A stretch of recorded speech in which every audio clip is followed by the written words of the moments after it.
Hi guys, welcome to Bommathalaiyan channel. நம்ம இன்றைக்கி என்ன பார்க்க போகிறோம்னா, நான் ரீசெண்டாக அமேசான்லேருந்து வாங்கி இந்த செப்ரானிக்ஸ் இயர்ஃபோனோட ரிவ்யூ தான் பார்க்க போகிறோம். இந்த செப்ரானிக்ஸ் இயர்ஃபோன் நான் ஆல்ரெடி வாங்கியிருக்கேன். ஒரு ரெட் கலர் ஒன்று வாங்கி வச்சுருந்தேன், அது காணாமல் போயிட்டு. அதனால தான் இப்போ நம்ம ப்ளூ கலர் வேரியன்ட் ஒன்று வாங்கியிருக்கோம்.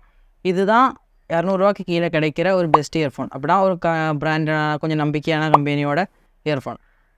இது நம்ம ஆஃபர் டைம்லலாம் $149 $150 வாங்கலாம். இப்போது கரண்ட் ப்ரைஸ் $179. இந்த பாக்ஸ் எப்படி இருக்குன்னா, ஒரு குட்டி பாக்ஸில் எக்ஸ்ட்ரா இயர் டிப்ஸ் இருந்துருக்காங்க. அதுவும் இல்லாமல் நான் பரவாயில்ல, கொஞ்சம் ரப்பர் கேபிள் தான் இருக்காங்க. அதுவும் இல்லாமல் எல் ஷேப் 3.5mm ஜாக் தரல, நார்மல் 3.5mm ஜாக் தான் இருக்காங்க.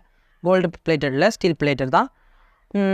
இதில் உள்ள ஆடியோ எப்படி இருக்குன்னா, எனது மியூசிக் கேட்குறதுக்கு, அதுக்கப்புறம் படம் பார்க்குறதுக்கு அதுக்கெலாம் ஓகே தான். கேமிங்க்கு நல்லா இருக்குமான்னு கேட்டால் அது கொஞ்சம் கொஸ்டின் மார்க் தான். பரவாயில்லாமல் இருக்கும். ஆனால் பாட்டு கேட்குறதுக்குலாம் நல்லாயிருக்கும். அதுவும் இல்லாமல் இதில் இன்பில்டாகவே மைக்கும் வருது. $150 இன்பில்டாக மைக் வர ஒரு இயர்ஃபோன் இது தான். அப்படின்னா இந்த பட்ஜெட்டில் கொஞ்சம் நல்லாவே மைக் இருக்குது.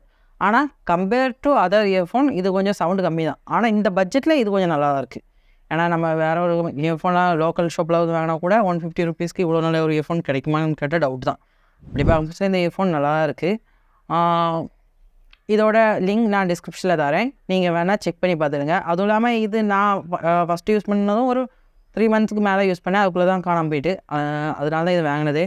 ஆனால் இந்த ப்ரைஸ் ரேஞ்சுக்கு இது ஒரு நல்ல இயர்ஃபோன் தான். ஸோ உங்களுக்கு வேணால் இதை நீங்கள் கன்சிடர் பண்ணி பார்க்கலாம். உங்கள் வேஸ்ட் லிஸ்ட்டில் வச்சுடுங்க, வேணால் வாங்கிடுங்க. அவ்வளோதான் காய்ஸ், இன்றைக்குள்ள வீடியோ. Okay, thank you, by.